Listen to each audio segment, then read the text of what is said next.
Hi, I'm Dr. Joe Clarke here at Copacetic Health.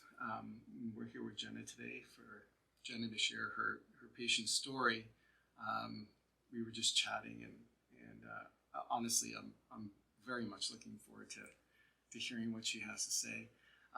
Jenna and I met, a couple years ago? Yeah, about 2 years now. About 2 years ago.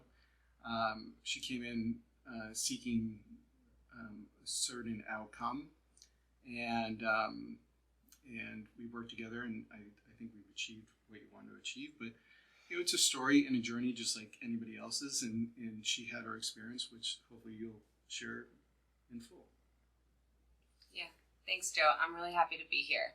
I love telling this story. I tell this story to people all the time. My self-care journey, dealing with chronic pain since I was about 12 years old, is very long. I have sustained injuries in my low back and in my neck from years of dance and gymnastics, and tried acupuncture for the first time when I was about 20, and I'm 33 now, almost 34. I had moved to Florida a year before and had been looking for a new practitioner. I had moved from Los Angeles, had really loved my acupuncturist there, and I had been through about 5 or 6 practitioners before I found you. And when I called you, I even remember giving you a really long spiel on the phone, because brevity is not my strength, and you just cut me off and you're like, just come in. You're like, just come in. And I was like, okay, but no one's been able to help me here so far. And you're like, just come in. I was like, okay. So at our first meeting, when I came in to see you for the first time, I had a very specific goal of wanting to get pregnant. I was 32 at the time. I had been trying for about 6 months, and I was starting to get worried. And when I came in and got onto your table and we started talking through the specifics of it, you started asking questions, and we were getting more into my neck and my back and chronic issues that I've been dealing with. And when I laid down, I was like, okay, so we start today, because like I am ready to be pregnant. And you were like, no, we're not ready. We're not going into that yet. And I was like, what do you mean? Like, that's the whole reason that I found you. And you were like, we need to empty. We need to take things out before we're ready to put in anything new. And I thought to myself, fuck you. I came here because I would like a baby. I'm seeking out your help so that I can have a baby. And I'm 32 and I don't have that much time, and I've already been trying for a while, and I would like to get on with it now. And you looked me in the eyes and you were like, oh, I have goosebumps. You were like, you are not going to have any trouble getting pregnant. You are going to have a baby. But before we can do that, there are some things that you need to let go of. We need to make some space.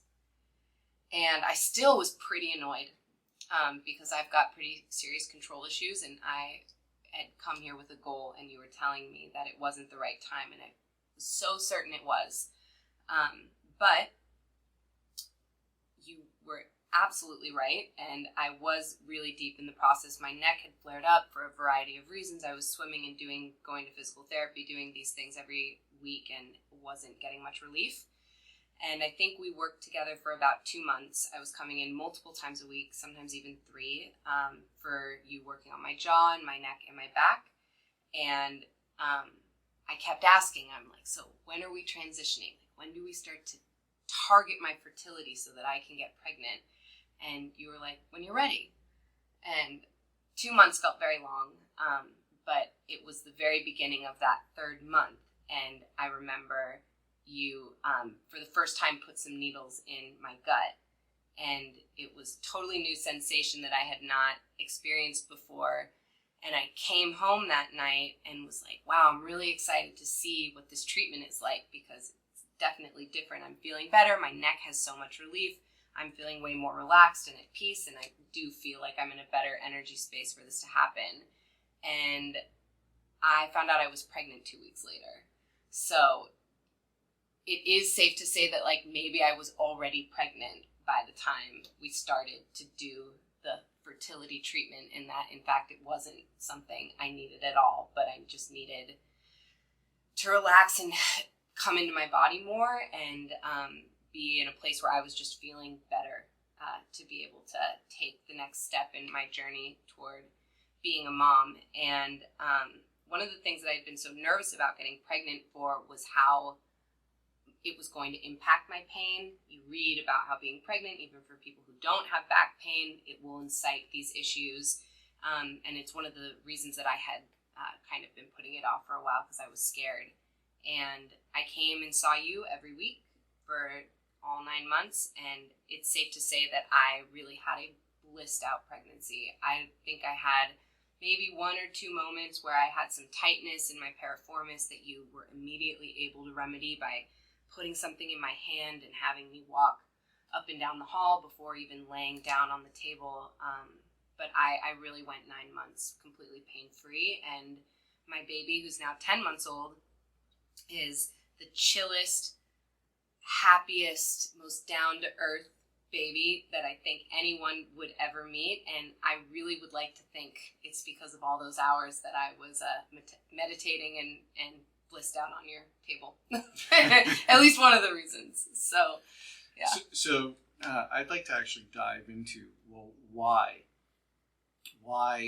address these other issues first? Because really, and this is the way I used to think too, because I grew up in, with the Western paradigm of, let's compartmentalize and tackle each problem and so forth, and everything's linear, right? But I've learned over time through doing what I do that that's not the way the body works. And so think about it this way. A body has to feel safe in order to want to bring a child into the world. So it's not going to direct resources towards reproduction unless it feels safe. Okay? Now, does that mean that somebody in a war zone can't get pregnant?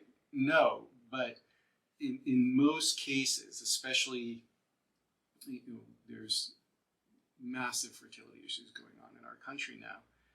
And I would say one of the biggest reasons, beyond what's happening with males with dropping sperm counts, one of the biggest reasons is because everybody is so go all the time, that they're keeping their body essentially in a state of threat response. And why would the body want to spend resources for reproduction when it thinks its survival is at risk? Totally. Right? And so we have to get the body to a place where it's saying, oh, everything is safe and I can direct resources here. Now, once you get it to that point, there might be some people that need further support. There are certain nutrients, for instance, that it's like, oh, this primes the body, right? But actually, if you're healthy and you're in your early 30s, I mean, you could do that, but really this is the main thing that needs to be addressed. So how long did you have the neck pain? I mean, my neck pain has been an ongoing issue ever since I was 18, when I got into a snowboarding accident. So 14 years. Yeah. And did you get relief, or was there resolution to that? That's a great question. There was immediate relief in us working together. And since having a baby, there has been resolution. My neck has not been a problem for the last year. So I think that, to your point, there was something that I was very lucky to really be able to enjoy my pregnancy and not work. And I think that by me making this a priority, making my prenatal massage a priority, my meditating a priority, something that I've never done in my life or had the privilege of doing in my life before, I felt an entire shift in my body that has continued to hold on, even though it's been much harder to get in for treatments now that I'm trying to wrangle a baby. So you had this snowboarding accident at 14. 18. 18. That's a trauma. Yeah. Okay. That trauma will put the body into essentially a state of PTSD, right? Where it's in constant threat response. I'm not safe. I'm not safe. The nervous system is firing to try and get you to run or to fight. And because of the way you went about your pregnancy, you were able to create the conditions for it to move out of that, is what it sounds like to me. That is what it's felt like. Yeah. What about the jaw? The jaw feels better. It has been my number one complaint since giving birth. I think there's a lot of, and I had a really hard traumatic birth that I haven't even begun to process. And I do feel like there is a lot of fight or flight response happening in that mechanism that is the next project. So when you're not attending to, I don't know if you're working again or not, but when you're not attending to your responsibilities, maybe even when you sleep, it's almost like your nervous system is chewing over that experience, right? Because really the clenching of the jaw, psycho-emotionally, is about chewing over experience that you haven't digested yet, right? Yeah, definitely. I've been having some really rough, angry dreams. I wear a night guard, and in my dreams, so many times I've lost count at this point, I'm cracking my retainer in my dream. And it's this really fancy myofascial specialist who did it for me back in Los Angeles. And so if I were to break it, I can't just get a new one. And so there's obviously immense fear of something happening to this retainer that's keeping my teeth from grinding into sand. And I keep having this dream where I'm clenching it so hard it breaks. Well, we need to get you back there. I know. I know.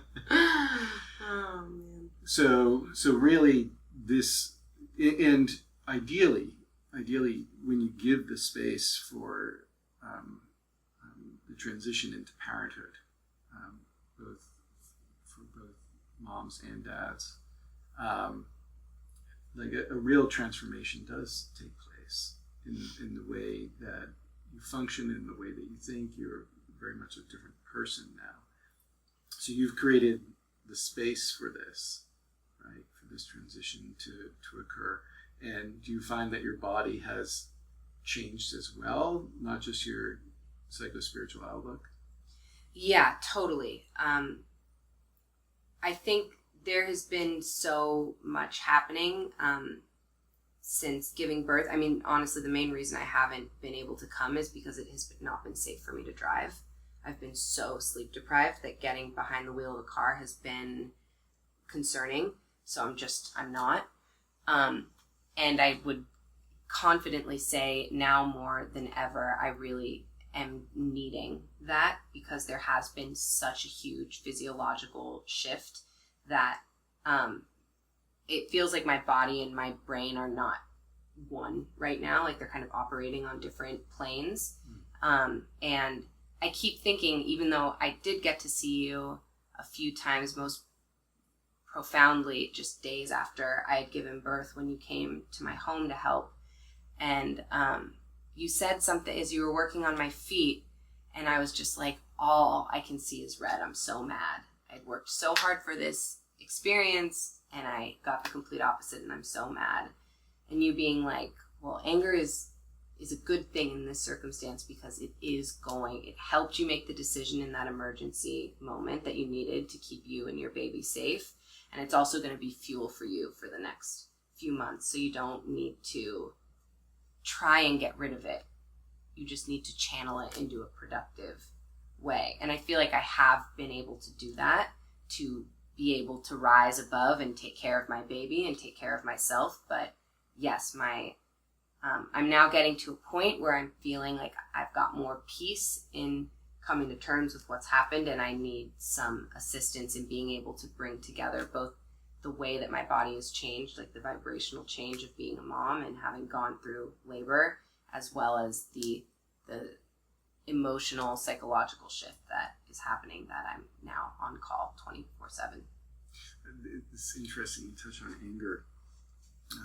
It's something that I think is not really accepted too much in our society anymore.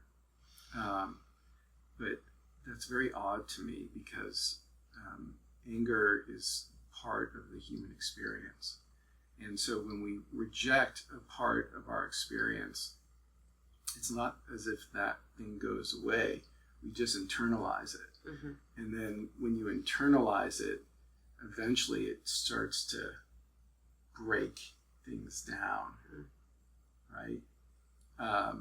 So anger, and I see it in a lot of patients. I would say more so in my old patients in Los Angeles, because really in that culture, it's not acceptable at all. Anger is not acceptable. But you see this internalization, and then it shows up in people being extraordinarily tense. You talk about the separation between the brain and the body. People will train their brains to just completely ignore, right? So that they can present in a certain way. Mm-hmm. But it doesn't mean that that's the underlying reality. And you have to address the underlying reality. Just like when you came, it's like, well, we have to address the underlying tension. We have to address the underlying pain. And then once we address the underlying tension and the underlying pain, then we can move forward towards your goal. Right. Right. And I'm looking at your shoulders now, and I mean, they aren't what they were. Yeah. They aren't what they were, but that's typically what happens with anger, right? Is that these tighten and pull up, right? But yeah, they're not too bad. Yeah, well, I am going back to work July 1st, and will have a routine again where because it's crazy. I mean, I just stopped doing everything. I was doing everything every week, and now I've gone about 6 months not doing anything, because I've been in survival mode. And yeah, I'm looking forward to being able to get back into a routine where I have the opportunity to take care of myself again, because it turns out it took 10 months to learn how to attempt to do both in the lifetime ahead. So you said something interesting to me at some point in your process. You said that you had turned self-care into a sport. I think you said something Olympic like that. sport. Olympic sport, right? And so, but now you have a child, so now you have to juggle being a parent, being a spouse, and also work.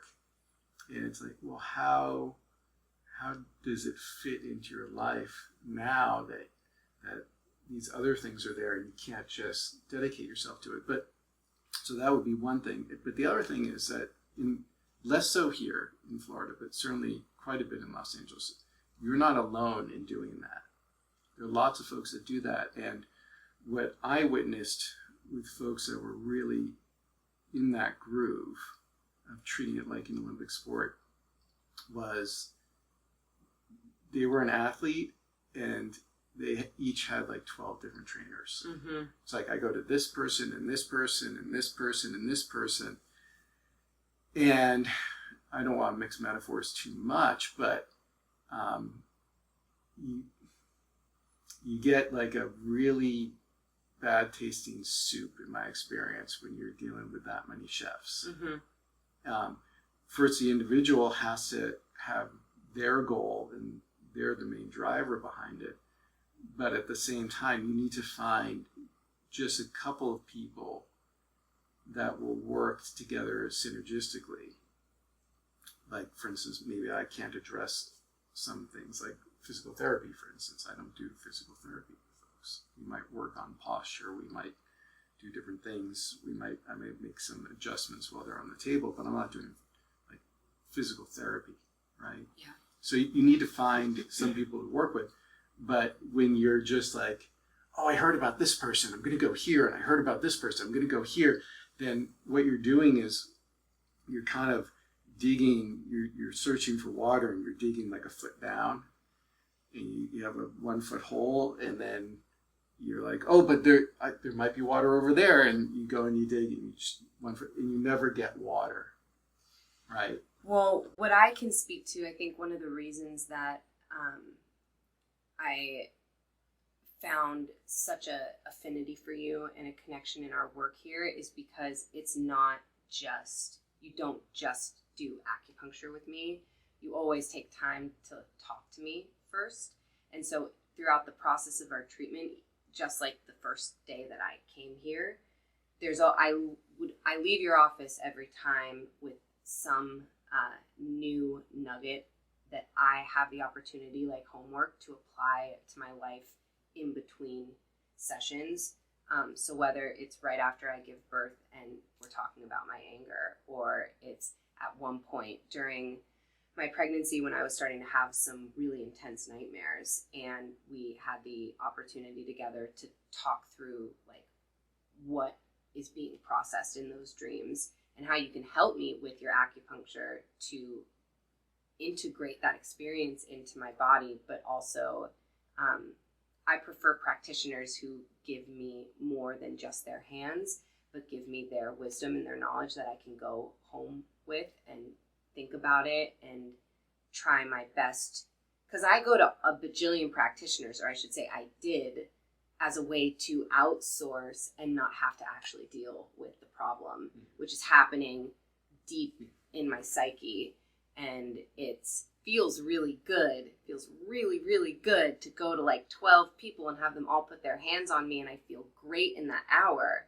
And then I get up off the table and I go home and I'm stuck with myself. And I'm like, oh, I'm still fucking mad all the time about all these things. And I can go get another massage, but I'm still going to be pissed. I can go drink more ayahuasca, but I'm still going to come home and be pissed. And I found, between you and this other practitioner I found that because he doesn't just work on my body, he sits there and he's like, it's a heart issue. This is not like in your fascia. Yes, your fascia might feel tense and it might hurt, but that's not actually the root of what's happening here. And so I have gone to a lot of acupuncturists, many of which I really loved. The one I went to in Los Angeles barely spoke English, and he did great work. And I always felt better after I left his office. But the difference between our work together while I was pregnant is if I would go home and really have something to sink my brain into, which would then, I think, give me a much higher ROI on the problem I was trying to solve, which is just to find more peace. Well, I view the body as a vehicle for experience, right? So we have experience, the body kind of has to process it, right? So there's no separation between our spiritual experience, which is your ability to be inspired, our emotional experience, our physiological experience, our chemical experience. It's all one unit. And the body is the vehicle for processing this experience, right? And when we refuse to process experience because the experience wasn't how we wanted it to be, Or it was too painful. Yeah. which is also not how we wanted it to be. Yeah. It's like we're refusing that experience. We're refusing to process it. Well, then everything starts to lock up. Mm-hmm. Because the whole system is a vehicle for processing experience. So if we're refusing to process experience, then we get stuck. Mm-hmm. And that shows up psychospiritually, psycho-emotionally, physiologically, chemically. Things get stuck, right? So until process starts to flow again, and then that integration takes place. Oh, I did have this experience. And you allow that experience to actually mature you, mature the way you take the next experience, right?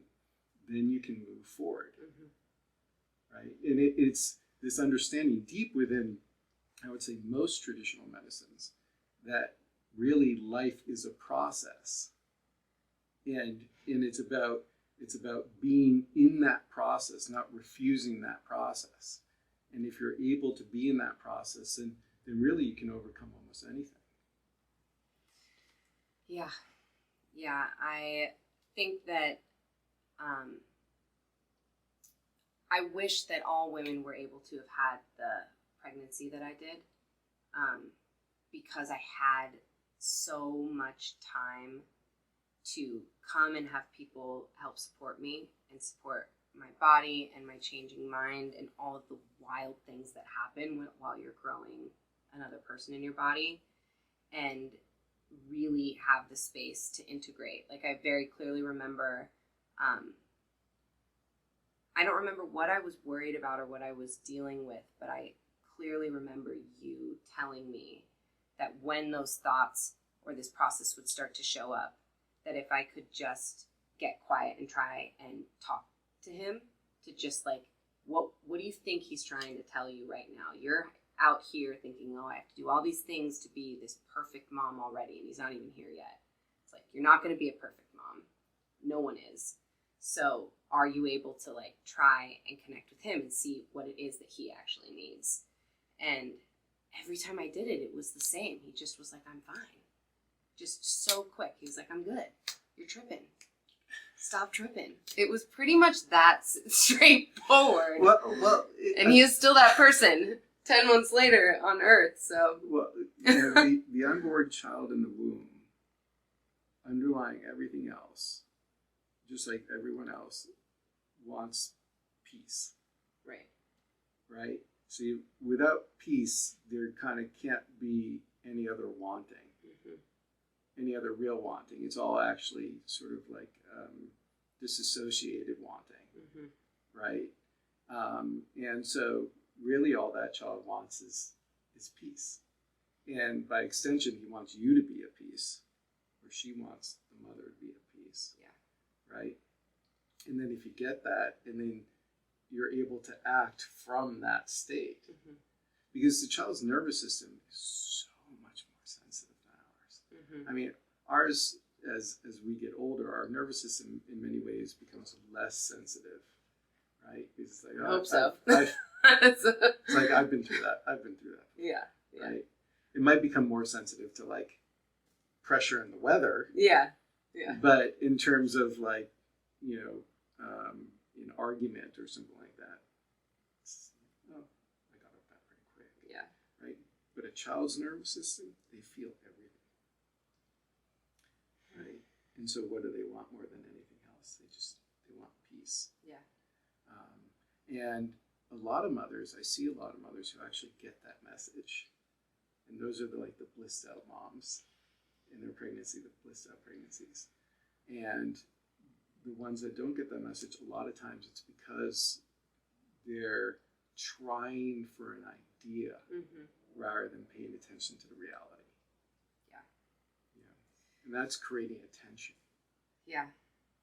Yeah, and it played out too. I remember you pulling from your experience of moms in LA who were like, had their scheduled C-section so they could be back at work, within a week. And that you were like, you're going to have that feeling where you want to be able to be productive. And you just need to move through it. Like, you just need to let it go, because that's not what is going to be in you or your baby's best interest. It's going to be just to slow down and just to be present so that both of you can heal, because birth, even the best birth, is traumatic. And I really took that to heart and truly did nothing for 3 months. And I also feel like I am seeing that pay out in dividends in my family now, and in how my body has healed despite the nature of how hard my birth was. I really do feel like I took the time to just not attempt to be the productive go-getter that I am. I just allowed things to be messy, and I laid around naked with my baby for 3 months, and he's now like the snuggliest, sweetest little sucker. He just truly, truly is. And our bond is I think what I would have dreamed for it to be. I feel so connected to him. We are so in sync with each other. And maybe it would have been like that no matter what. It's possible. I do believe he was truly waiting for me. I was waiting for him. I think that we've gone through many lives together, and this was not our first, but I do think taking that really slow, soft 3 months that you were like, you're going to do this. And I was like, sir, yes, sir. I was like, I wanted to be able to embody what I think you give to your patients, which is you just come across peaceful. And that's why anytime I've ever referred somebody here, even if they're from California visiting and they just have a moment in Florida and we come to spend part of that visit here with you, it's because when your patients leave, I think they really take with them like a hit of Joe, which is just like this calm, grounded sense of like, things are hard and they're going to be okay. I've worked with a lot of practitioners. Can't tell you how many practitioners. I've probably spent like a college tuition worth of money in the last 13 years on trying to not be in pain. Just to like take the dial down a little bit, because I've been walking around since I was 13 in pain, living off of Advil, doing anything I could to try and not, because chronic pain takes up so much space in your brain. It's so hard to be present. It's so hard to be grateful when something is constantly hurting. And you can look healthy, and sometimes I even like have felt over the last 7 years with my husband that he'll look at me and be like, you're crazy, because I don't look like somebody who would be in pain. But until coming to Florida, finding you and a handful of other folks who have worked with me, I have spent the last 20 years of my life just truly not fully here, because I'm constantly like, what can I do to make my back and my neck stop hurting? What can I do to make my jaw let up? And being now in this place where I don't feel like I'm that version of myself anymore for my baby and for my family has been just the biggest gift I could have hoped for. But I really can speak to that when when you find a practitioner that's living a life that you want. Like, you know, you can go to a therapist and be in there and they look like they got some issues of their own, and you're like, I don't want advice from you. You're clearly not like, you're speaking it, but you're not living it, right? And when somebody comes into your office, whether it's been my mom who's been here, or like all four of my best friends and my husband, they all can attest to the fact that they're like, well, Joe's got it figured out. Like, as best as one could, considering how fucked up of a clown show we're living in, right? Like, it's a clown show out there. And so, to the best of your ability, you're making it work. And all you have to do is get in your car and see how angry people are when you forget to go the second the light turns green, to realize how most people are not in a good place most of the time, because they're not accessing these tools to help them regulate their nervous system or to find more peace. And yeah, I'll never forget when you were like, don't be those LA women. Like, don't try and bounce back. Like, don't have that be the focus. Just like rest, enjoy your baby and just rest. And now, yeah, he's like a koala bear. He just like clung to me, and I like to think it's because we did nothing but lay together for 3 months. So long-winded story, but an important one. A very important one. Mm-hmm. You know, we get lost in distraction, and the things we get distracted by we think are so important. Mm-hmm. But they're passing, you know, and the things that actually are most important, the way we feel in our own bodies, the way we feel in our relations, the way we're able to transition, you know, from here at the office to your house, like those things that you're in every day. The quality of those things are really the most important. Mm-hmm. But we get distracted, right? It's like, I want a baby. Can I get that on Amazon? Can I get it right now? Can I order it? Can it be delivered? Right? It's like, well, humans have been around for some time, and the distractions that we have now have not. And what was the human experience like before? What were the goals of that? What was the purpose of that? Because there's a lot of underlying fundamentals in the human experience that have not changed, will likely never change.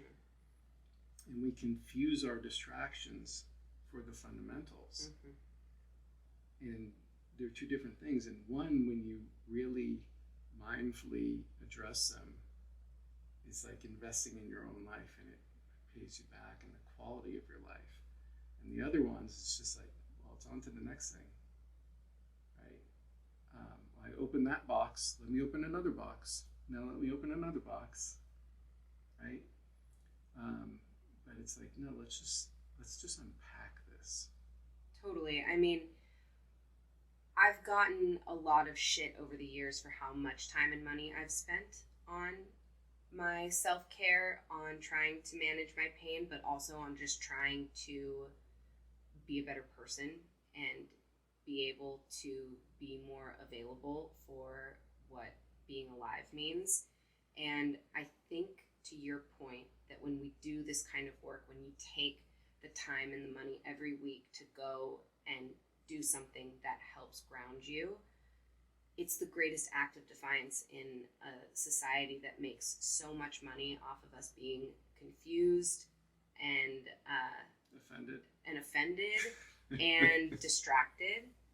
And it's just it's a rat race. So it's like, yeah, I will spend all the fucking money that I make, that I work so hard for, if it means that I have one extra day where I feel at peace. It is not even a question for me, but it's taken time of going through a lot of really bad practitioners. Something that I have to talk with a lot of people in my network about, family and friends, when they're like, they have a problem, and I'll make a suggestion of whatever it might be that could help them, because I have tried it all. And they'll be like, it's not going to work. It's not going to work for me. And I'm like, well, maybe it won't, because it's kind of like dating. You don't go on a date and expect that the first date you go on is like going to be your soulmate. You kind of have to go on a lot of dates, especially these days. You got to go and try on a lot of different things before you find the one that fits. There's a lot of really bad practitioners out there that I have found in my own personal experience really prey on people who are trying to feel better, who want help, who want support. And you got to sift through the shit to find the ones that really can change your life.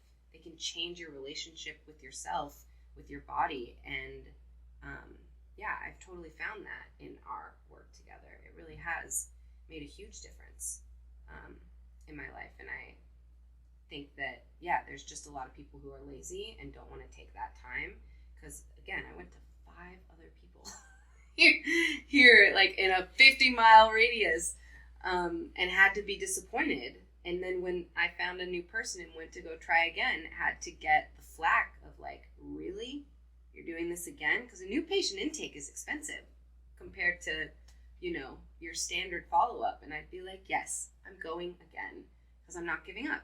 I'm not giving up on myself, and I know that this is something that has helped me in the past and will be able to continue to help me. And at the time, I did not anticipate how much it was going to be able to help me, but I really cherished our time together every week, really. And I'd come in and I'd be fatter than I was the week before, and I'd need more pillows, and it was just a trip of an experience. You were one of the patients that inspired me to get a new treatment table that the back lifts up at different angles. So I've taught at a couple of medical schools, and I think the same issue that we were talking about runs through people's schooling. It's like, but I just want to get to the destination. I just want to get to the destination, and they miss a lot of the fundamentals. And so the depth of their understanding of what medicine is, and I believe that that's the case for conventional industrialized medicine as well. I think that a lot of practitioners miss the point. They miss the mark. Really, it's about creating the conditions for the person to heal. Mm. You're not doing the healing. I'm not doing the healing. I'm creating the conditions. Right? And then that person's going to go where they're going to go. And I think that's been lost in our, I want it now, and let me press this button and get some sort of result, right? We've lost sight of the fact that life is a process. And healing is a process. And we can't run and hide from things, that everything eventually surfaces. And so either we address them now or we address them later. There's no hiding. So thank you. Yeah, thank you, Joe. Thank you for coming here. Thank you for working with me, and thank you for sharing. Yeah, absolutely. Greatly appreciate it.